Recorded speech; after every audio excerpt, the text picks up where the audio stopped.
İranda rejim əleyhinə etirazlar başladıqdan və bütün İranı cənginə aldıqdan sonra mümkün dəyişiklik ssenariləri də danışılmağa başlanıldı. Bu ssenarilər arasında müxtəlif versiyalar var. Onlardan biri də Pəhləvilər sülaləsinin yenidən hakimiyyətə qaytarılması və devrilmiş şahın faydasız oğlunun İranda yeni dövlət başçısı elan edilməsidir. Məhz bu iddiaların dünya mətbuatında səslənməsinə cavab olaraq Güney Azərbaycan türkləri, soydaşlarımızın bir çoxunun rejimə dəstək verməsi təəccüblü görünə bilər. Ancaq burada təəccüblü nəsə yoxdur. Ona görə ki, Molla rejimindən əvvəlki İran rejimi, yəni Pəhləvilər Azərbaycan türklərinə qarşı xüsusi qəddarlığı ilə yadda qalıb. Ona görə də Güneyli soydaşlarımız iki pis seçimdən daha yaxşısını seçir. Əlbəttə, alternativ olsaydı, hər halda soydaşlarımız nə mollalardan, nə də şah rejiminin qalıqlarından yana olardı.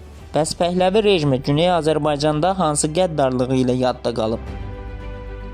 Pəhləvilər dövrü İran tarixində modernləşmə adı altında millətlərin, xüsusilə Azərbaycan türklərinin kimliyinin zorla silindiyi qaranlıq bir mərhələdir. Bu rejim üçün əsas hədəf fars milliyyətçiliyini gücləndirmək, qeyri-fars xalqları isə susturaraq assimilyasiyaya məruz qoymaq idi. Pəhləvi ailəsi İranda hakimiyyəti etnik türk sülalə olan Qacarlardan zorla və qanunsuzluqla aldığı üçün Azərbaycan türklərinin bir gün haqqını tələb etməsindən çəkinirdi. Hər halda bunu onların səbəbsiz türk düşmənliyi etməsi göstərir. Digər tərəfdən, Pəhləvilər Azərbaycan türklərinin məktəblərdə, mətbuatda və rəsmi mühitdə öz ana dilində danışmasını qadağan etmişdi. Türk dili geri qalmışlıq kimi təqdim olunur, uşaqlar ana dillərində danışdıqlarına və yazdıqlarına görə cəzalandırılırdı.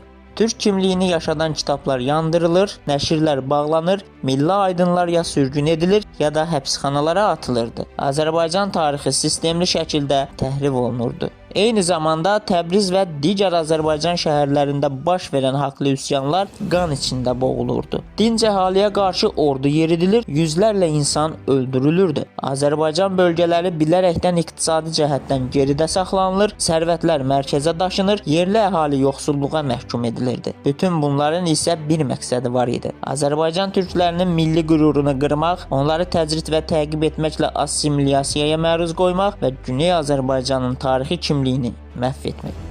Bütün bu səbəblərə görə Pəhləvilərin İranda hakimiyyətə qaytarılması məsələsi legitim hesab olunmamalı, onu İranda iqtidara gətirmək istəyənlərin səmimiyyəti sorğulanmalıdır. Çünki Pəhləvilərin İranda demokratiya qurması qeyri-mümkün olduğu kimi, Güney Azərbaycan türklərinin onu legitim dövlət başçısı kimi qəbul etməsi də mümkünsüzdür.